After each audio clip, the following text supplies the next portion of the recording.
Yesu nashimwe. Haleluya. Reka dufate Bibiliya zacu dusome ijambo ry'Imana riboneka mu gitabo cy'ibyahishuwe igice cya 5. Turasoma duhere ku murongo waho wa 9, turasoma n'umurongo wa 10. Reka dusome abahageze. Nuko baririmba indirimbo nshya bati, ni wowe ukwiriye kwenda igitabo no kumena ibimenyetso bigifatanije, kuko watambwe ugacungurira Imana abo mu miryango yose no mu ndimi zose no mu moko yose no mu mahanga yose, ubacunguje amaraso yawe, ukabahindurira Imana yacu kuba abami n'abatambyi kandi bazima mu isi. Reka tuvuge ngo amen. Ndashimira Imana y'umwami wacu Yesu impaye uyu mwanya. Ndashimira Imana rero ko ingejeje aha ngaha kandi kaba impaye umwanya kugira ngo twige ijambo ry'Imana. Rero dufite insanganyamatsiko yitwa gucungurwa. Niyo nsanganyamatsiko tugiye kwigaho. Reka nsabe umuntu ufite Bibiliya hafi uzi gusoma yongera dusomere muri iki gice dusomye, ahere ku murongo wa mbere ageze ku murongo wa 8 muri iki gice cyo mu byahishuwe igice cya 5, ahere ku murongo wa mbere ageze ku murongo wa 8, hanyuma twige ijambo ry'Imana, kuko uyu mugoroba n'umugoroba wo kwiga. Hanyuma dusabe kandi abantu bafite agenda n'amakaramu nabo babyiyegereze kugira ngo twige ijambo ry'Imana, kuko uyu munsi ni umunsi wo kwiga. Twiga ijambo ry'Imana. Byahishuwe igice cya 5 uhereye ku murongo wa mbere kugeza ku murongo wa 8, kuko indi mirongo hepfo iyo nayisomye. Imana ibaho umugisha.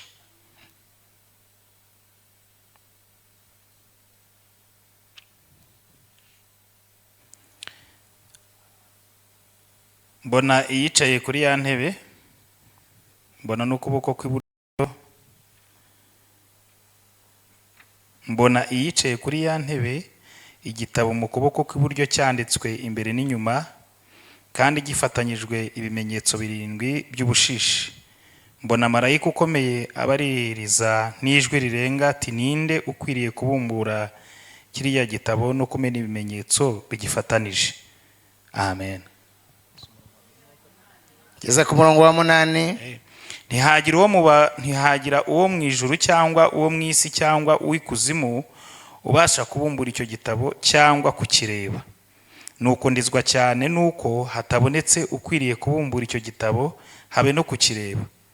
Umwe muri ba bakuru arambwira ati, wirira, dore intare y'umuryango wa Yuda n'igishyitsi cya Dawidi aranesheje ngo abumbure igitabo amene ibimenyetso 7 bigifatanije. Nuko mbona hagati ya ntebe na bya bizima 4 no hagati y'abakuru umwana w'intama uhagaze usa n'uwatambwe afite amahembe 7 n'amaso 7 yo mwuka ariyo myuka 7 y'Imana itumwa kujya mu isi yose.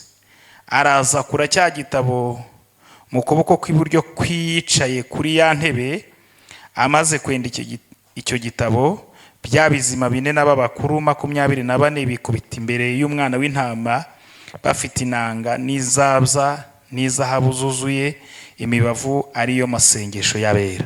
Amen. Amen. Turaganira ku ngingo 3 nizo zikubiye muri insanganyamatsiko yacu. Ingingo ya mbere iravuga ngo impamvu yo gucungurwa. Hanyuma ingingo ya 2 turi buvugeho turavuga incungu ni iki. Ingingo ya 3 nayo yitwa Yesu yikoreye ibyaha byacu. Insanganyamatsiko yacu ikuyemo izo ngingo nizo tugiye kwigaho. Ariko mbere ya byose reka tubanze tuganire kuri iki gitabo cyari mu kuboko kw'iburyo kw'Imana isumba byose, kuko turaza kugaruka hino mu nsanganyamatsiko yacu. Ariko twamaze kureba iki gitabo cyari mu kuboko kw'Imana, cyari gitabo ki, cyari bwoko ki, ni ikihe, kugira ngo twumve neza ibyo tugiye kwiga. iki gitabo cyari mu kuboko kw'iburyo kw'Imana isumba byose cyangwa Imana ishobora byose, cyitwa igitabo cy'urwibutso. Iki cyakuwe mu biganza by'Uwiteka Imana cyitwa igitabo cy'urwibutso. Urabibona muri Maraki igice cya 3:16. Abaye afite mikrofone nanone yadusomera cyangwa n'undi akadusomera kugira ngo tumenye iki gitabo turi burebe ibyari birimo. Wahageze? Maraki ibice 3:16. Twavuze ko hari ibintu bitanu byari muri iki gitabo cyangwa bigize iki gitabo nshaka kuvugaho. Icya mbere nuko cyitwaga igitabo cy'urwibutso. Turabibona muri Maraki ibice 3:16. Abantu bafite agenda bari bwandike, imirongo n'imigufiya, urabona ko hano n'umurongo umwe ashobora kudusomera nta kibazo. Maze abo bahaga Uwiteka baraganiraga, Uwiteka agatega amatwi akumva, nuko igitabo kikandikirwa imbere ye cy'urwibutso rw'abo bahaga Uwiteka bakita ku izina rye. Yego, Imana umugisha. Icya kabiri ni iki cyari muri iki gitabo cyari mu kuboko kw'iburyo kw'Imana. Icyari cyarimo ubuhamya bwo gutsindishiriza abo mu isi. Turabisanga muri Matayo ibice 10:23, umurongo wa 23 wonyine. Matayo 10:32-33 ni mirongo ibiri gusa. Ubutumwa bwiza bwanditswe na Matayo ibice 10 umurongo wa 32 n'uwa 33. Twavuze ngo iki gitabo cyari mu kuboko kwisumba byose, cyarimo ubuhamya bwo gutsindishiriza abari mu isi. Umuntu wese uzampamiriza imbere y'abantu, nanjye nzamuhamiriza imbere ya Data uri mu ijuru. Ariko uzanyihakanira imbere y'abantu wese, nanjye nzamwihakanira imbere ya Data uri mu ijuru. Ushobora no kongeraho muri Luka ibice 12, bwo bahandike wenda ntuhasoma, dukomeze kugira ngo tuze gucunguza uburyo umwete ku gihe cyacu. Muri Luka ibice 12 umurongo wa 8 naho bashobora kuhasanga ayo magambo yerekana ibyari bikubiye muri iki gitabo. Nyuma icya gatatu cyari muri iki gitabo, hari uko Yesu yabihamije. Reka twumve uko Yesu yabihamije muri Matayo ibice 16 umurongo wa 18. Soma Matayo ibice 16 umurongo wa 18, twumve uko Yesu yabihamije. Matayo ibice 16 n'umurongo wa 18, twumve uko umwami wacu Yesu yahamije. Nanjye ndakubwira nti uri Petero, kandi nzubaka itorero ryanjye kuri urwo rutare, kandi amarembo y'ikuzimu ntazarishobora. Amen. Yego. Icya kane, kubera iki gitabo kiriho? Mpamvu ki? Kubera iki gitabo kiriho? Gatanu, nuko dufite umurezi, nuko dufite uturega ku Mana, nuko dufite umurezi, nuko dufite uturega ku Mana. Niyo mpamvu iki gitabo kiriho mu kuboko kw'Imana, kiriho ubuhamya cyangwa se ubuzima bwa buri muntu wese mu isi. Urabisanga mu gitabo cy'Ibyahishuwe igice cya 12 n'umurongo wa 10.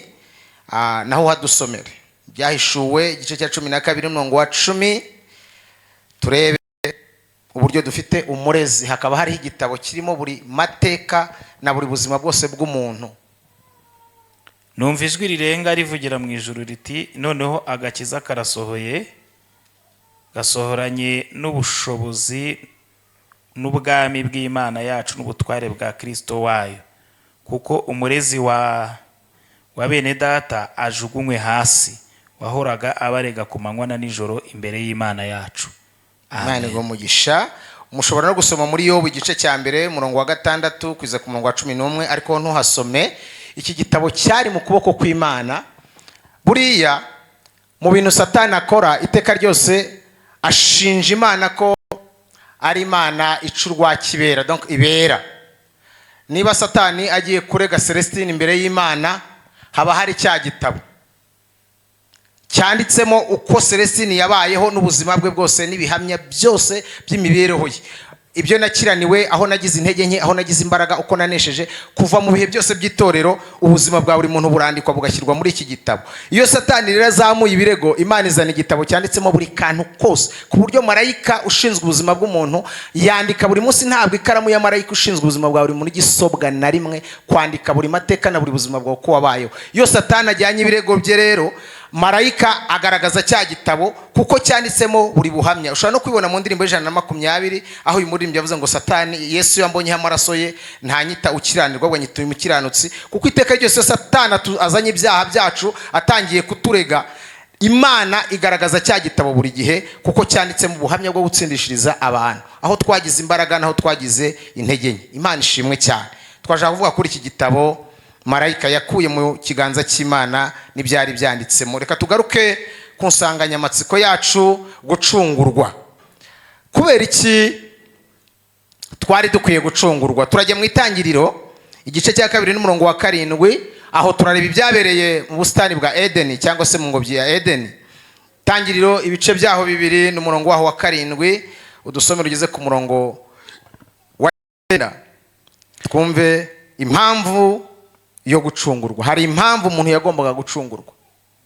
Uwiteka Imana irema umuntu mu mukungugu wo hasi, imuhumekera mu mazuru umwuka w'ubugingo, umuntu ahinduka ubugingo buzima. Uwiteka Imana ikeba ingobyi muri Edeni mu ruhande rw'iburasirazuba, iyishyiramo umuntu yaremye. Uwiteka Imana imezamo igiti cyose cy'igikundiro cyera imbuto ziribwa, imeza n'igiti cy'ubugingo hagati muri iyo ngobyi, imezamo n'igiti cy'ubwenge bumenyesha icyiza n'ikibi. Amen. Amen. Ongera dusome umurongo wa 15 muri icyo gice. Uwiteka Imana ijyana wa muntu igeze 17. Uwiteka Imana ijyana wa muntu imushyira muri iyo ngobyi yo muri Edeni ngo ahingire ibirimo ayirinde. Uwiteka Imana iramutegeka iti, ku giti cyose cyo muri iyi ngobyi ujye urya imbuto zacyo uko ushaka, ariko igiti cy'ubwenge bumenyesha ikibi n'icyiza ntuzakiryeho, kuko umunsi wakiriyeho no gupfa uzapfa. Imana iguhe umugisha. Amen. Mu gice cya mbere Imana iri mu muntu, imaze kumurema. Hano mu gice cya 2 ikeba ingobyi muri Edeni ishyiramo wa muntu. Mu mugambi w'Imana ire mu muntu, Bibiliya ivuga ko ku mafu ya nimunsi Imana yayaga imanuka ikaganira na Adamu. Mu bantu babonye Imana imbona nkubone, Adamu ni uwa mbere mu babonye Imana barebana. Bibiliya ivuga ko ku mafu ya nimunsi Imana yajyaga imanuka ikaganira na Adamu. Mu mugambi w'Imana yifuzaga kubana n'umuntu akaganira nayo, umuntu akayibera ibyishimo nk'imirimo y'intoki zayo. Imana imaze kurema uyu muntu imujyana mu ngobyi, imuha amategeko. Iramubwira ngo ku biti byose byo muri iyi ngobyi wemererwa kubirya, ariko igiti kimenyesha icyiza n'ikibi ntuzakiryeho. Reka ngaruke kuri iki giti. Ubushize abantu babajije icyo ari cyo, abantu benshi numva batari kubyumvaho kimwe. Hari uwabajije ngo mbese Satani yaguye mbere yuko umuntu aremwa cyangwa yaguye nyuma yuko umuntu aremwa? Tubonye ko Imana iremye Adamu imushyize mu ngobyi. Imaze kumushyira mu ngobyi imwereka igiti cy'ubwenge bumenyesha icyiza n'ikibi. Ntabwo Imana yari kwereka Adamu ngo imuhe amakuru ko nakora ibi azapfa cyangwa azaba atandukanye nayo mu yindi mvugo, hatari umwanzi. Bigaragara ko Satani yigometse mbere yuko umuntu aremwa, kuko umuntu yeretswe ko hariho umwanzi. Ubwo Imana yamubwiraga ngo muri ibi biti byose uhawe uburenganzira bwo kubirya, ariko iki ngiki nukiryaho uzapfa, kuko iki kimenyesha icyiza n'ikibi. Icyiza nk'Imana, ikibi nk'umwanzi ari we Satani. Umuntu ahabwa amakuru yose mu ngobyi ya Edeni kugira ngo atazibeshya akarambura ukuboko akarya kuri cya giti, kandi muri we harimo ubushobozi bwo kwirinda. Hari igihe abantu benshi bajya bakora amakosa bakavuga ngo Imana ngo yarizi ko Adamu acumura, ngo kubera iki ngo yashyize Satani hari. Muri Adamu harimo imbaraga zimubashisha gutahura no kumenya.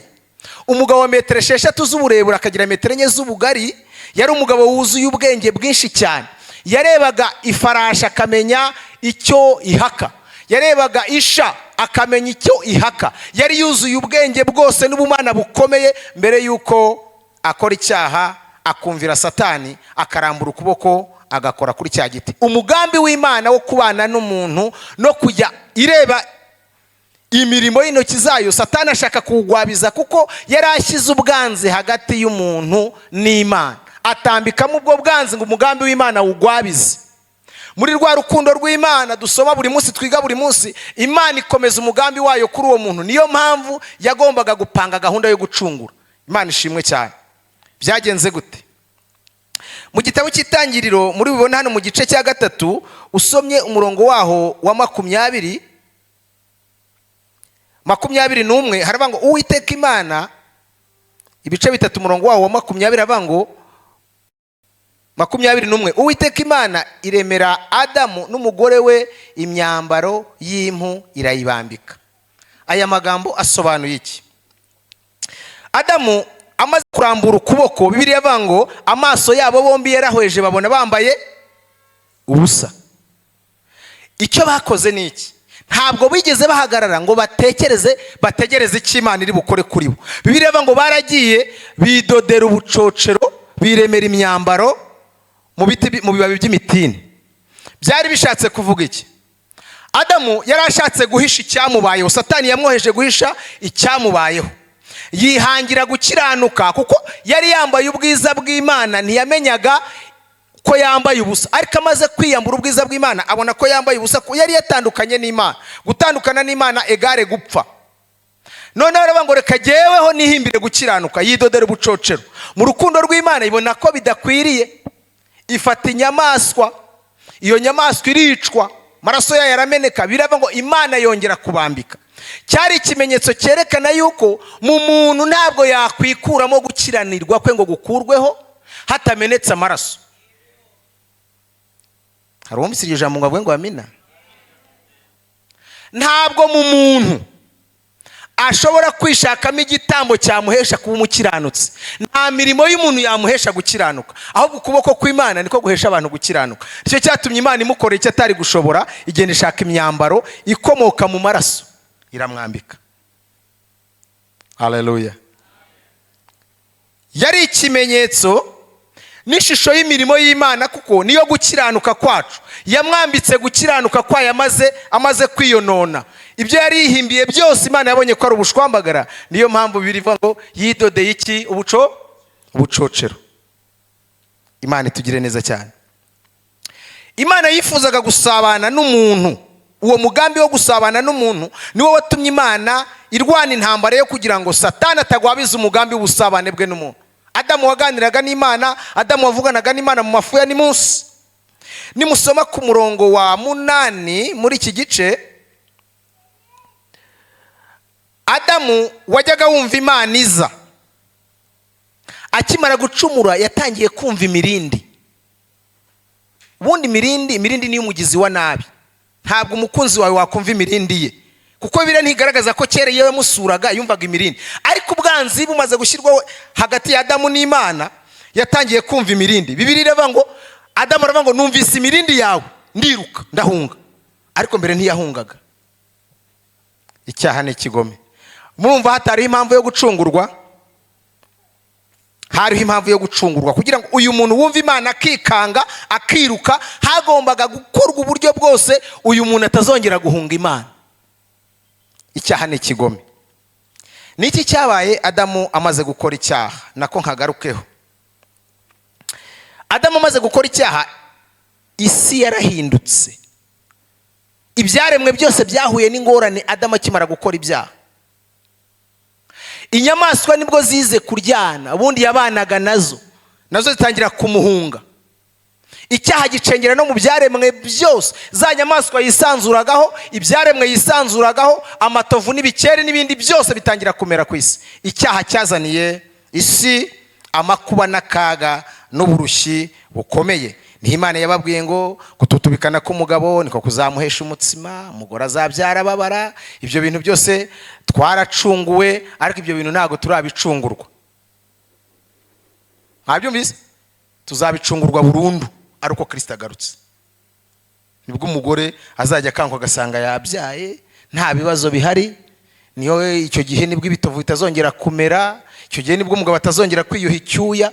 Abantu batize tujya tuvuga ngo ariko abantu batize ngo dufite ibibazo ngo twaragowe rwose, ukibwira ko abize bo barya biboroheye, baba baraye amajoro kuri kompiyuta, bamara imyaka myinshi biga, umushahara bahembwa ntuhwana n'imyaka bize. Ntabwo rero gututubikana k'umugabo niko kuzamuhesha iki? Umutsima. Yavuye muri Adama azasubira muri Adama, ko Adamu bivuga ngo uwakuwe mu butaka. Adama ni ubutaka mu Giheburayo, naho yavuze ngo ni Adamu, ni uwakuwe mu butaka, ni Adamu wakuwe muri Adama. Adamu ukomoka mu gitaka, icyaha kimaze kuza isi ihinduka gutyo. Rero iyi ni imwe mu mpamvu zari gutera Imana kuducungura. Iyi ni impamvu ya mbere twarimo tuvuga ngo impamvu yo gucungurwa.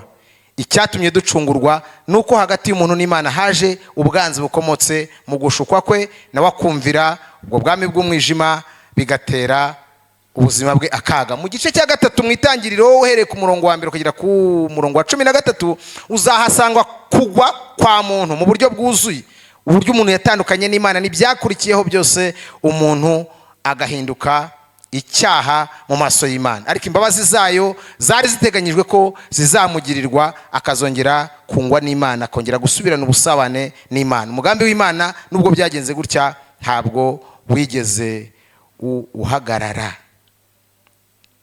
Reka turebe inshungu ni iki. Inshungu ni iki? Nigeze kwigisha abana igice tugera ku gucungurwa, baramaza muse inshungu ni iki.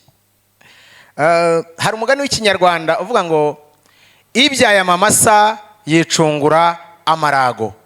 Hari umuntu mukuru wadusobanurira? Ibyaye amamasa yicungura amarago. Bamumpere mikoro umuntu mukuru wadusobanurira uwo mugani. Ibyaye amamasa yicungura amarago. Barakoze ntawe. Kera iyo umuntu yabaga afite inka y'ijigija, ubwo abana bato ntibari bwumve ijigija iyo ariyo, inka y'imbyeyi, iyo babaga bari buyirasage, kurasaga kwari ukuyitera icumu, bavuga mu rwakanakana, bagatega amaraso yayo, bakareza amaraso yayo, bashaka kujya kurya ibyo bita amatezano cyangwa ibiremve. Iyo yabaga yarabyaye ikimasa, iyo nka ntago barezaga amaraso yayo, ahubwo icyo kimasa nicyo bateraga icumu, nyina igasigara, icyo kimasa akagikuramo amaraso bakayareza, bakajya kurya amatezano. Bakavuga ngo ibyaye amamasa, iyo abyaye ikimasa yicungura ya marago, ntago bakirasaze, ahubwo barasaga ikimasa cyayo. Ubwo nuvuga ngo ikimasa cyajyaga mu kimbo cya nyina wayo. Nguko kera iyo bavuga ngo ibyaye amamasa yicungura amarago, uwo mugani nicyo ushatse kuvuga. Nuvuga ngo inka ikimasa cyayo cyajyaga mu kimbo cyayo, niko uwo mugani usobanura. Hanyuma uyu mugani Abanyarwanda bawucaga bashingiye kuri icyo ngicyo. Reka turebe icyo Bibiliya noneho ivuga. Inshungu, inshungu, inshungu mu kindi kinyarwanda ni umuntu ushobora kujya mu kimbo cyawe, wakatiwe urwo gupfa. Noneho ngewe nkaza nk'abandi, rero wowe ntabwo ugipfuye, ahubwo baba ari jyewe bica, ubwo ngewe mbaye inshungu yawe. Ngiyo inshungu. Reka turebe icyo Bibiliya ibivuga. Dusome Itangiriro ibice 22 n'umurongo waho wa 9, turebe icyabaye.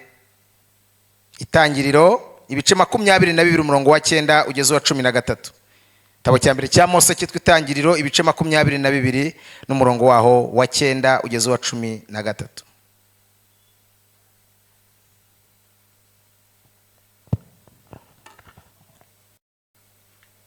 Bagera ahantu Imana yamubwiye, Aburahamu yubakayo igicaniro, yararikaho za nkwi, aboha Isaka umuhungu we, amurambika kuri icyo gicaniro hejuru y'inkwi. Aburahamu arambura ukuboko yenda wa mushyo ngo asogote umuhungu we.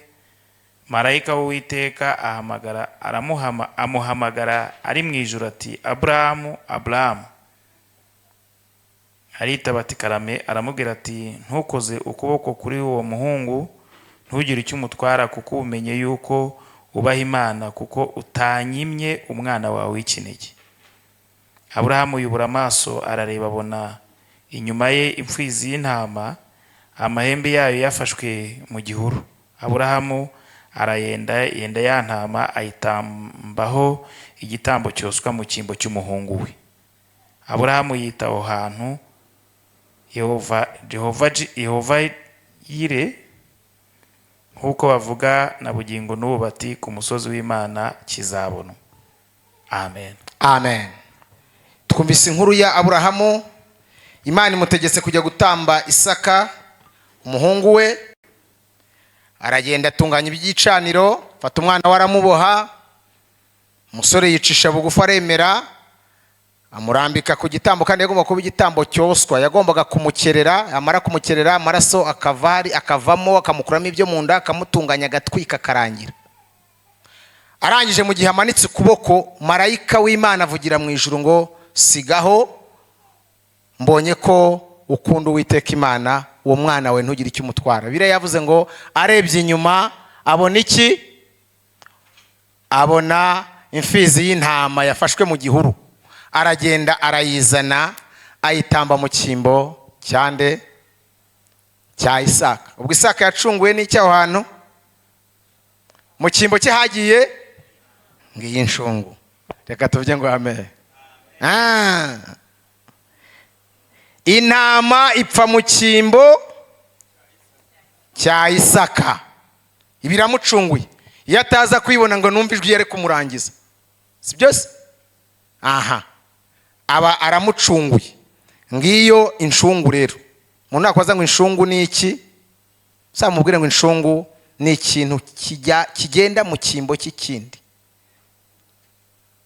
kandi ahantu utagura amafaranga, kuko buri iyo bavuze ngo ni inshungu nta kindi kiguzi, nta mafaranga, ntago icyo kintu kiba kirenze. Ubundi iyo ikintu kijya kuba inshungu ntabwo wabibara mu mafaranga. Nivuga ngo ni ikintu kirenze, gifite agaciro karenze, ni ubuzima. Iyo bavuga inshungu babigiye mu buzima.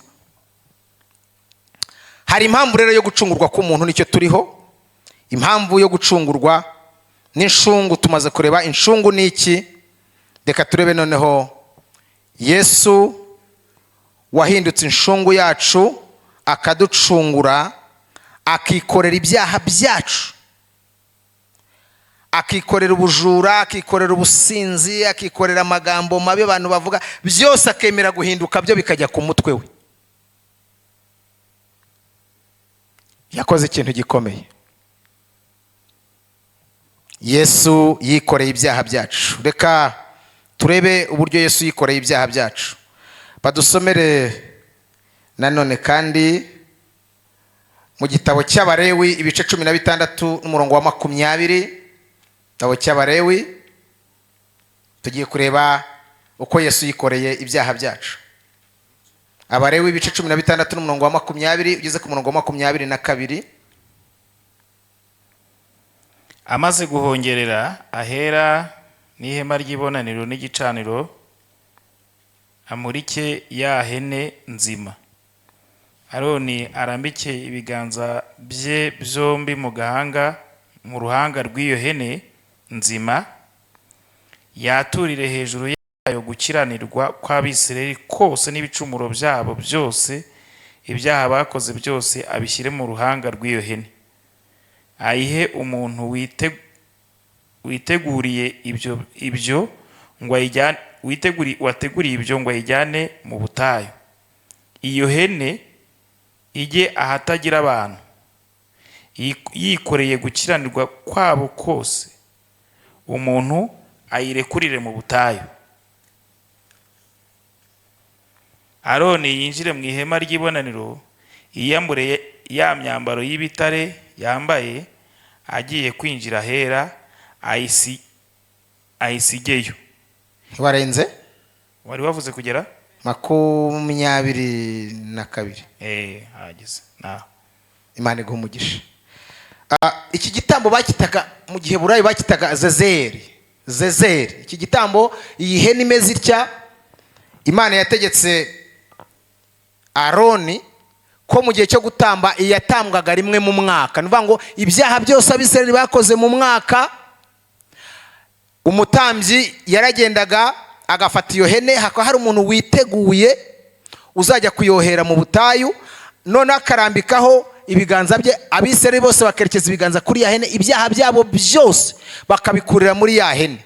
Bamara kubikurira muri ya hene bakayohera mu butayu, ikazagenda ikazagwa mu butayu ahantu hataba abantu, yikoreye gukiranirwa kwabo kose uko bakoze. Imana ntibe ikibabaraho bya byaha bikajya kuri ya hene, ikazagenda ikazagwa ku gasi, ikazapfira iyo mu butayu kubera ko yabaga yamaze guhinduka icyahumanye.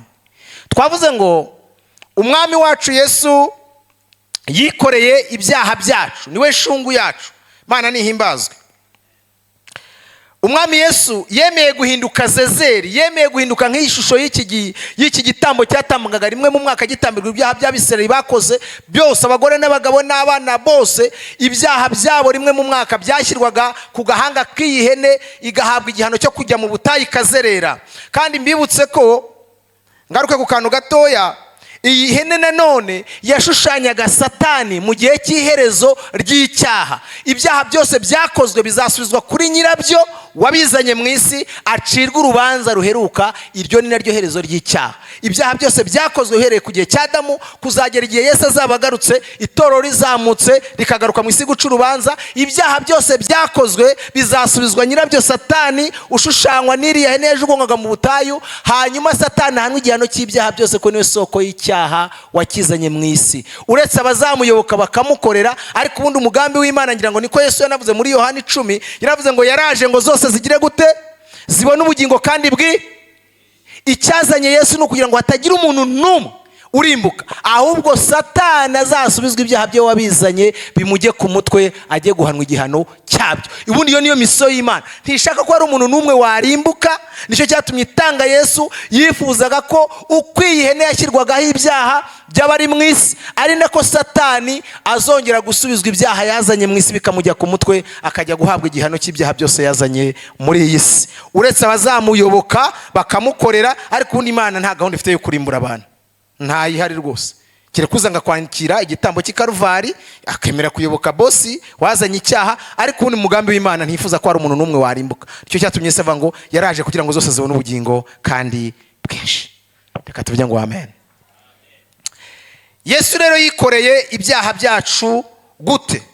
Yesaya yarabihanuye, yarabivuze mu gice cya 53 uhereye ku murongo wa 1 kugeza ku murongo wa 12, nawe yarabivuze. Twabonye iki gitambo cyitwa Zezeri.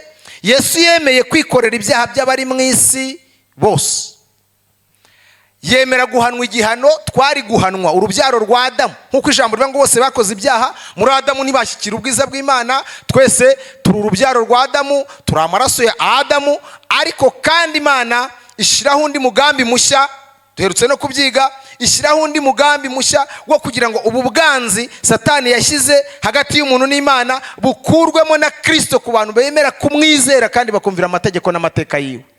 Imana nihimbazwe cyane. Ubundi abantu bazapfa biziza, abantu bazarimbuka baziza amahitamo yabo, ntabwo bazarimbuka kubera ko hari umugambi Imana ifite. Nta kimana ipfa natwe, nta kimana ipfa n'abatuye isi rwose. Yatanze umwana wayo kugira ngo umurebeho gusa akamwizera abashe gukira. Haleluya.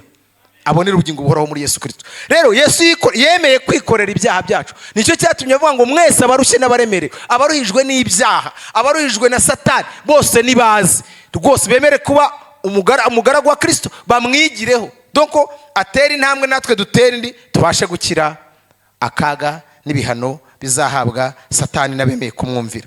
Yemeye rero kwikorera ibyaha byacu, nk'uko mubona iyi hene bayishyiragaho imitwaro y'ibyaha byose bakayohera mu butayu. Umwami wacu yahindutse icyaha ku bwacu, ahanwa igihano cyacu kijya ku mutwe we, bamucira amacandwe kubera yuko Yesaya yaravuze ngo rwose ngo n'ishusho ye ntawe abashaga kuba yayireba, ntabwo yari wo gukundwa ukurikije icyatumye Yesaya amubona gutya. Yamubonye mwiyerekwa, Yesaya yamubonye ari uko Kristo yamaze kwemera abanyabyaha bose no kwemera kubakira no kwishyira imitwaro yabo. Nicyo cyatumye muri buno buhanuzi amubona bitari byaba, amubona ari umuntu ngo yari umunyamibabaro wamenyereye intimba zihe iz'imitwaro y'abari mu isi, ibyaha byabo, kuko yarabyemeye, yemera guhetamishwa nabyo, acumitwa nabyo, agirirwa nabi kubera ibyo byaha by'abantu yemeye kwikorera ku mutwe.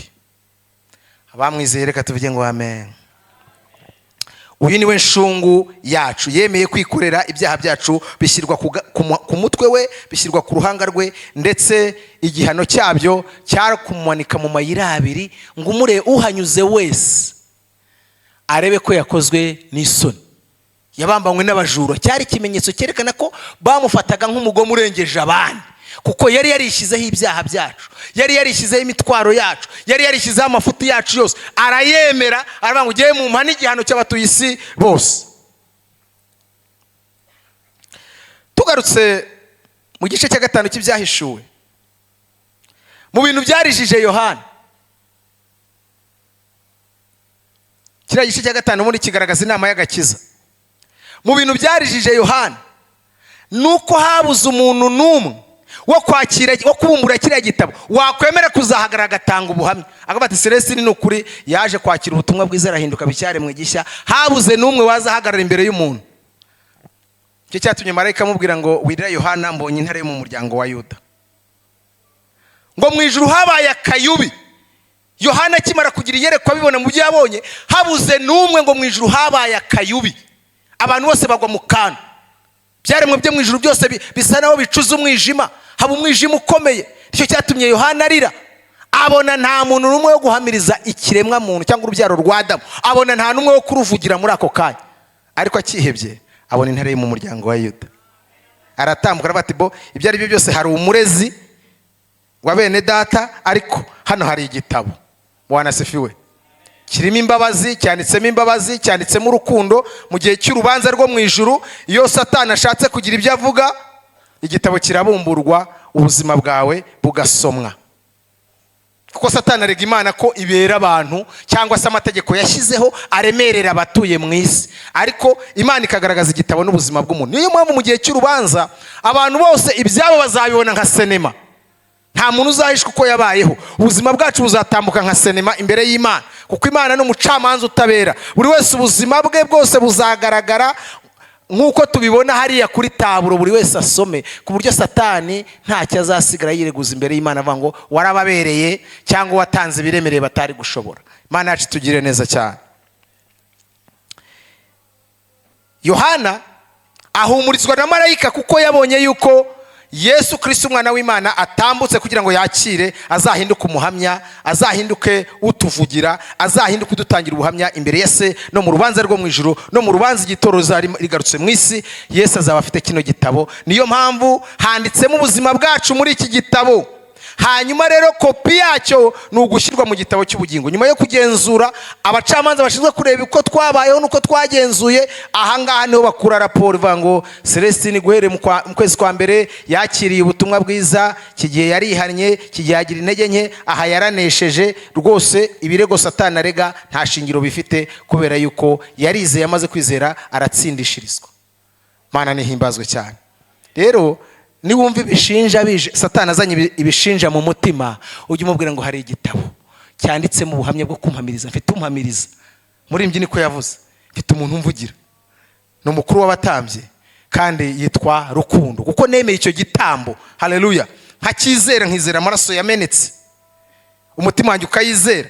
Kuba naguye mu ntege, mfite umurengezi. Icy'ingenzi ni ukubyumva nkagaruka, kubera ko igitabo kirahari. Yesu ashimwe cyane.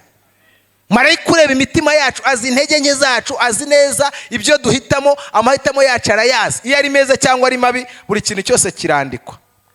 Iyo nta muntu ushobora kuvuga ngo yagwiriwe n'ikintu akinjiramo. Niyo mpamvu Mwuka Wera hari kugira ngo mu gihe cyose tugiye kugwa mu cyaha, Mwuka Wera akomakoma avuga ati nyabuna Celestine garuka, uretse kujya hariya utarimbura ubugingo bwawe. Marayika akabaza gukirana natwe.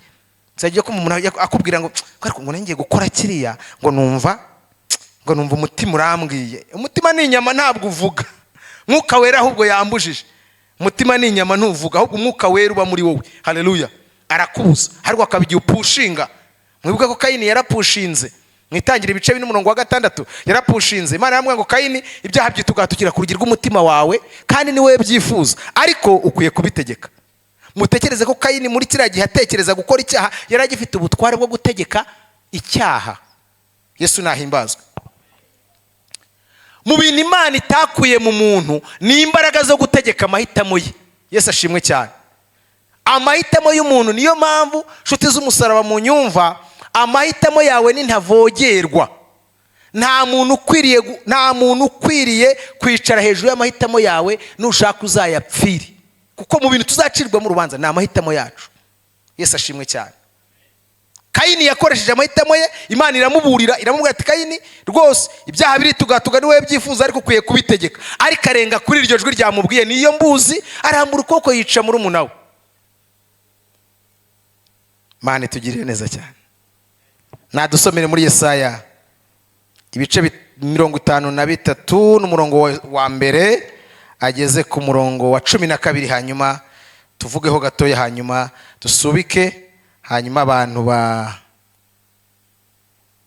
bashaka kubaza kuri insanganyamatsiko yitwa gucungurwa nabo tubakire, hanyuma n'abatanga inyunganizi bayitange kugira ngo turusheho kunguka ijambo ry'Imana. Yesaya 53 umurongo wa mbere ugeze ku murongo wa 12, turebe uko Yesaya yarebye Kristo mbere yuko aza mu isi. Ninde wizeye ibyo twumvise, kandi ukuboko k'Uwiteka kwahishuriwe nde? Kuko yakuriye imbere ye nk'ikigejigeji cy'igishyitsi nk'ikigejigeji cy'igishyitsi cyumburira mu butaka bwumye. Ntiyari afite ishusho nziza cyangwa igikundiro, kandi ubwo twamubonaga ntiyari afite ubwiza bwatuma tumwifuza. Yarasuzugurwaga akangwa n'abantu, yari umunyamibabaro, wamenyereye intimba, yasuzugurwaga nk'umuntu abandi bima amaso, natwe ntitumwubahe.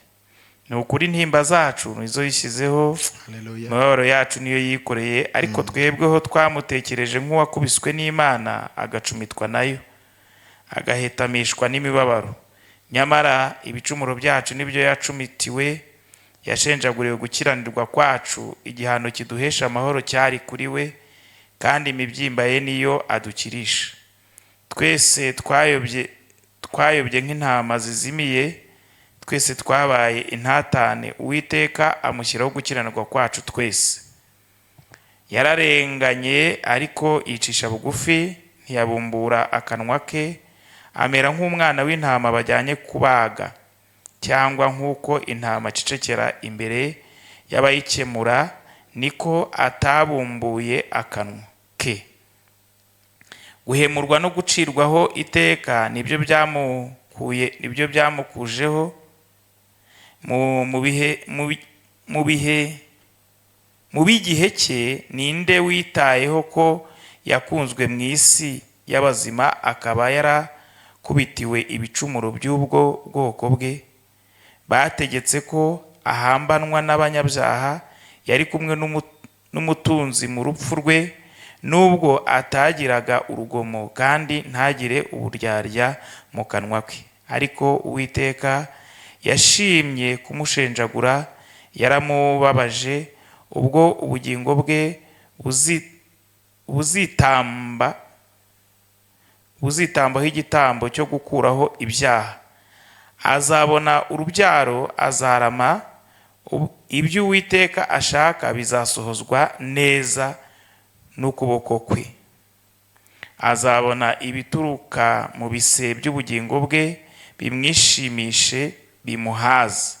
Umugaragu wanjye ukiranuka azatuma benshi baheshwa gukiranuka no kumenya, kandi azishyiraho gukiranirwa kwabo. Nicyo gituma nzamugabanya umugabane w'abakomeye, azagabana iminyago y'abanyamaboko, kuko yasutse ubugingo bwe akageza ku gupfa, akabaranwa n'abagome, ariko ubwe yishyizeho ibyaha bya benshi, kandi asabira abagome. Amen. Twamukomeye amashyi baroko ko mwabyumvise neza. Yishyizeho ibyaha byacu, intimba zacu zose nizo yikoreye. Yesaya yabyeretswe habura hafi imyaka 200 kugira ngo bibe. Ubwo buhanuzi bwose bwarasohoye.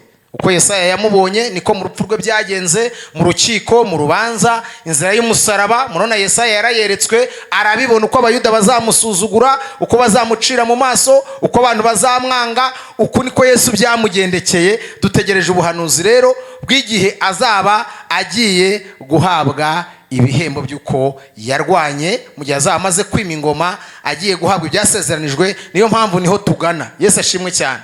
Haleluya. Ubuhanuzi bwose Yesaya yahanuye 70% bwarasohoye kuri Yesu Kristo. Mana nihimbazwe cyane.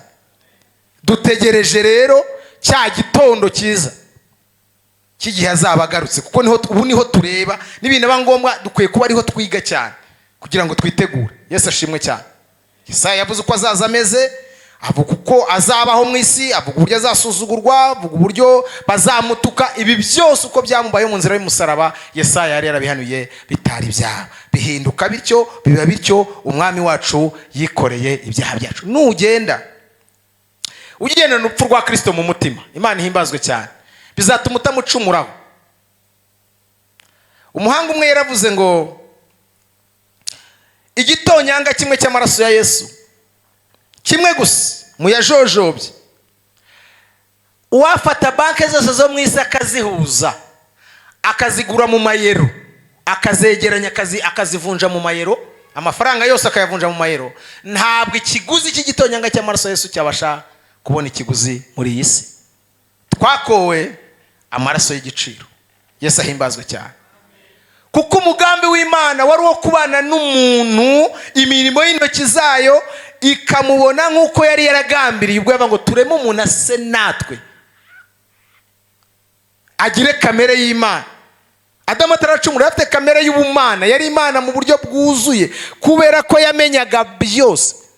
Ariko umunsi yakoreshaga amahitamo ye nabi, ubwanzi buza hagati yacu nawe. Ariko Imana itanga Kristo Yesu kugira ngo aducungure, yongere kutwunga n'Imana. Hahirwa bamwizeye bakamwakira, imitima yabo ikaba yuzuyemo Yesu gusa. Biravuga ngo Pawulo ibya Kristo nibyo yigishaga. Yari yarasobanukiwe neza igitambo cy'Ikaruvari, asobanukirwa inzira zose Yesu yanyuzemo. Twavuze uburyo yikoreye ibyaha byacu. Yari yaramenye neza impamvu yo gucungurwa, amenya ubwanzi icyaha cyazanye hagati y'umuntu n'Imana, amenya uburyo Imana yarwanyije ubwo bwanzi ikoresheje umusaraba n'urupfu rwa Kristo kugira ngo twongere kungwa n'Imana binyuze mu rupfu rwa Yesu. Buriya isi n'ijuru byongeye kungwa n'urupfu rw'umwana wayo. Haleluya. Isi yongeye guhuzwa. Ubundi Adamu amaze gukora icyaha, isi yacitsemo kabiri, tandukana n'ijuru. Ariko Yesu yongera kuba umuhuza w'isi n'ijuru. Abantu bongera gusabana n'Imana binyuze mu rupfu, hamenetse amaraso y'igiciro cyinshi kitabona ikiguzi. Murokore unyumva, we wavutse ubwa kabiri, umenya ko wakuwe amaraso y'igiciro cyinshi, wakoze ibimenyetso byo kupfana na Kristo no kuzukana nawe, urabatizwa, wizera ubutumwa bwiza. Nagira ngo nkwinginge ngo ubungabunge agakiza wakiriye, imbabazi wagiriwe ukomeze kuzigenderamo. Haleluya. Kuko Yesu ni nacyo yatubwiye muri Matayo 28 avuga ko ubundi dukwiye kwiga amasomo menshi ajyanye no ni gute twakwitondera ibyo Yesu yigishije byose.